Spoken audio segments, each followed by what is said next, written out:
Hi everyone, this is Azita, and in today's video I'm going to address separation anxiety. In order to find the right solution, we have to understand what the root cause of your child's anxiety is. So we have to assess for different factors and then rule them out, and then I give you some solutions. Number one that you have to assess is, are you yourself anxious? If you're anxious, your child has very sensitive antennas to feel it, and then it will ooze out to her, and she would feel that anxiety and then carry it with herself and would have difficulty to separate from you. So that's number one. Number two is, does your child have a good sense of self? Does your child feels powerful? And if your child doesn't feel powerful, there are certain tips that I'm going to tell you in the solution part of our video. Does your child know what she's going to face? Because if the child doesn't know, then the anxiety of unknown is going to consume her. So that's also a series of things you can do for that. And number four is, have you given your child something that suits her, comforts her when she in fact gets anxious? And the last point is, have you given your child permission to say things to protect herself and to do things to protect herself? Now, I'm going to address each one of them separately for you, and hopefully it will help you deal with your child's separation anxiety. If you are anxious yourself, my recommendation for you is to grab a piece of paper and a pen and write down at least 4 reasons that is making you anxious. There is a benefit for doing that, and that benefit is, when things come from our brain to the paper, it becomes somehow different, and it has a different sensation for us. For instance, we will be able to identify if the fear and anxiety we have is a perceived one, meaning it is something that we think it's a danger, but it is from our past and from our upbringing, or if it's a real anxiety and has to be addressed.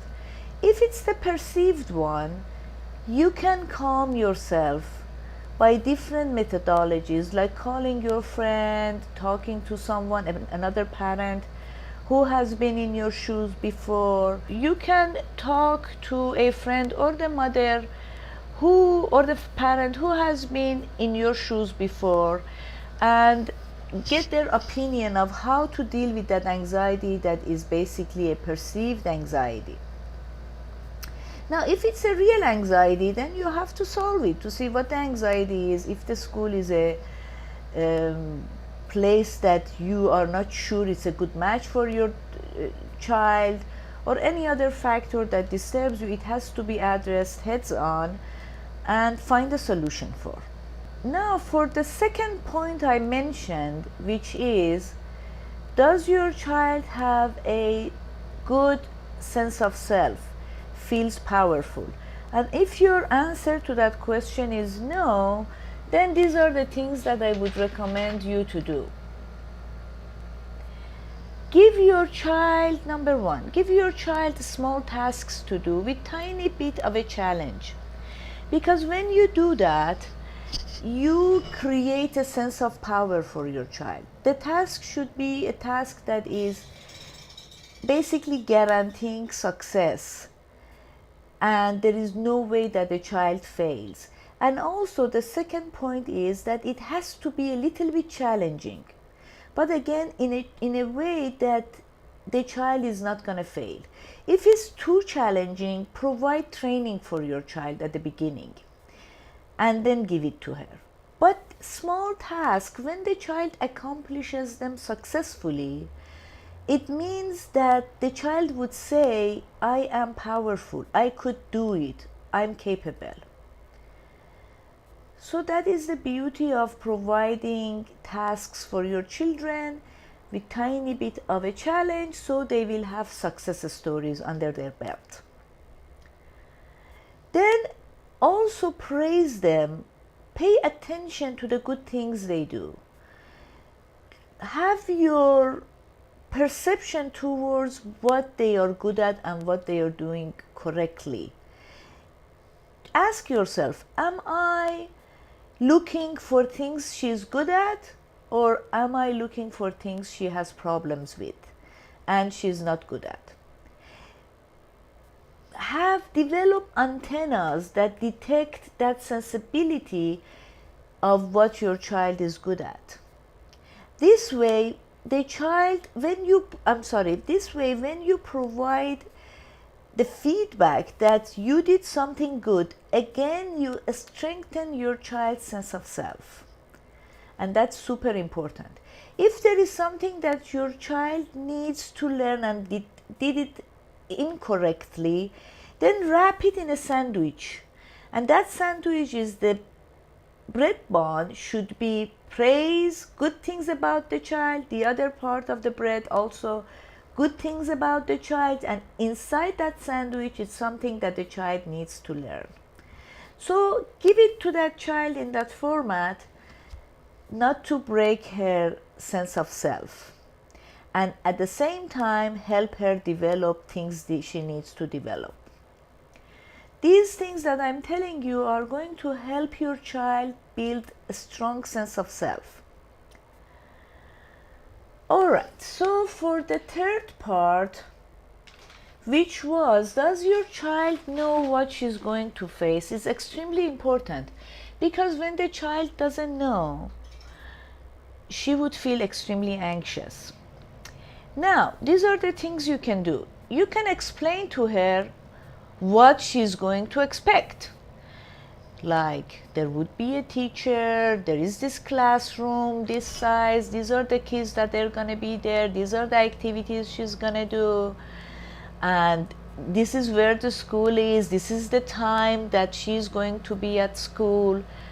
And also the best way would be, and most probably you guys all do it, to take your child to that school and show her what she's gonna see.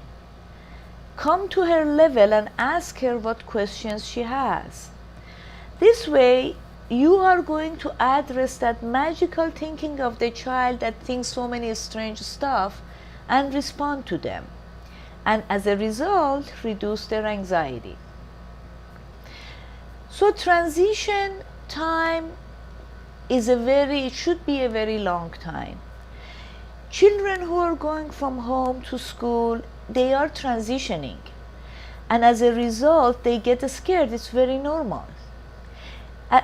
So what you have to do is to prepare them. Put ample time for this transition time. And go to school with them, show the classroom to them, what they're gonna see, explain how many kids are going to be there, show the teacher to them, have a conversation, help your child build relationship with the teacher. These are all going to help your child. Show the route that you're gonna go to school, walk that route with her. These are all helping for the transition time that your child has to have in order to have a better separation and less separation and anxiety. Role play with your child. Role play meaning that you act like a teacher and then she becomes the child. You ask the questions and she answers. She becomes the teacher, you become the child. You become another classmate, she becomes another one. You become the possible bully in the classroom and she responds. She becomes the bully and you respond. So role play, and that will prepare your child and ease up the separation anxiety. And then remind your child that she might not understand a lot of things at the beginning. She might be scared, she might be anxious, she might miss you, and all of these are okay. Normalize it for your child, because the child might think, what's wrong with me that I'm so scared? I'm like this baby that is so scared and feels bad about herself. And this is what we want to avoid. And indirectly, it's going to ease up the separation anxiety. Now I'm going to go to the next point, which was, have you given your child something to soothe her? And that is what we call transitional object. Transitional object is the object that you give the child to soothe. Like, when your child wants to go to bed and the child is scared, she has a blankie. She grabs a little teddy bear, her favorite toy, or something that calms her down. That is a transitional object. And for going to school, she needs a transitional object. Now, the best thing is if your child picks one herself. So you go through her stuff and you say, take something that when you get upset or you miss me, it will help you. Things that might have your essence in it, something from you, something about you that your child picks, also it would be good. Allow her. Now, another thing is that I consider as a transition object is you yourself. And by that, it means when you go to school, you have to create that separation very slowly.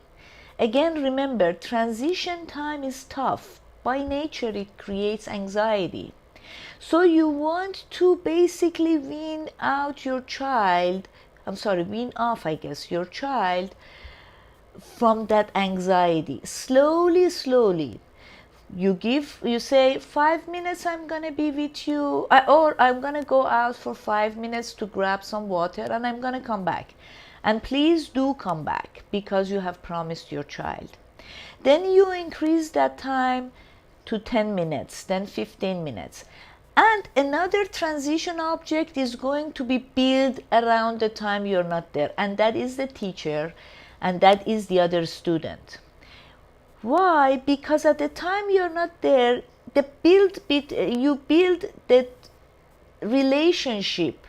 You build the opportunity for your child to have a relationship with the teacher and other students. Or maybe if you are there, your child is super scared, you still are there, but you introduce these factors to the child. A favorite book maybe can become a transitional object in the classroom.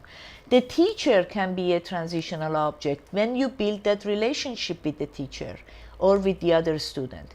When that transition object is created successfully, your child can separate from you much easier.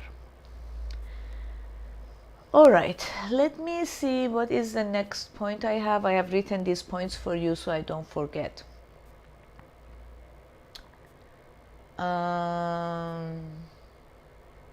Okay, so that is for the soothing object. Oh, another thing that I have to mention is, if you build that soothing object together, when you are involved in creating that together, it's actually more powerful. And it can embed, it can have your picture in it, her picture in it, some notes from you that she can hold on when she feels scared or when she feels that she's missing you. It would help her transition better. Okay, the other point that I have, which was the last point, is, have you taught her what to do and what to say and gave her permission? Like, for instance, a lot of children are scared to even ask to go to the bathroom. They say, oh my God, how am I going to ask? And then they might pee in their pants and then come and deal with that issue. Then you have embarrassment, shame, and all those ugly stuff to deal with. So give that permission to the child. You can always ask to go to the bathroom. And this is the bathroom. You can tell your teacher when somebody bothers you. You can tell that child to stop. You can use your words. It's perfectly okay. Actually, it is very good trait if you can say stop. You can tell a child who's bothering you, don't bother me. You're hurting me. All these things, when you tell your child, you're giving permission. It's better to say it at the beginning as opposed to later that you can tell your child. Why didn't you tell her that she can stop? You can tell her she can stop. Give that permission and actually role play so your child feels powerful and feels okay with it, that she can actually do it. Let me see what else I have here for you. So give permission for her to say stop, to say I feel bad, to say I want to see my mommy and not be ashamed about it, and promise you're going to be there for her. Remember again, this is a very important time for your child. It's a very difficult time, and you attending to it, you're showing you're there, means a lot for your child because she knows you're busy. When she sees that you put your phone down, you put your computer down, and you came and sat down and listened to her, it means that you're more valuable for her, more precious for her than that time that you spend on the phone or iPad, because she knows those are super important for you. And that is what indirectly brings us to point number 2, which is, does your child have a strong sense of self? Does your child feel powerful? That is where you are creating that sense of power, because you are telling your child she is important for you. And when the child feels she's important, it means that I am good. And when I am good, I have that established sense of self, sense of power, because I'm good is powerful. Okay, I hope this video has been helpful for you to address separation anxiety. I have this Instagram live and Instagram TV as well on Azita Sach 2020. You can go there on Monday mornings 11 a.m. Los Angeles time. I'm giving that free talk. You can ask me questions you have there, and then I can also make another video for you. If you like this video, please give it a thumbs up and subscribe, and also put questions for me so I can answer them for you in other videos. I hope you have great time parenting and enjoy your parenting. Children are very precious and you can build memories together. See you in another video of mine. Bye.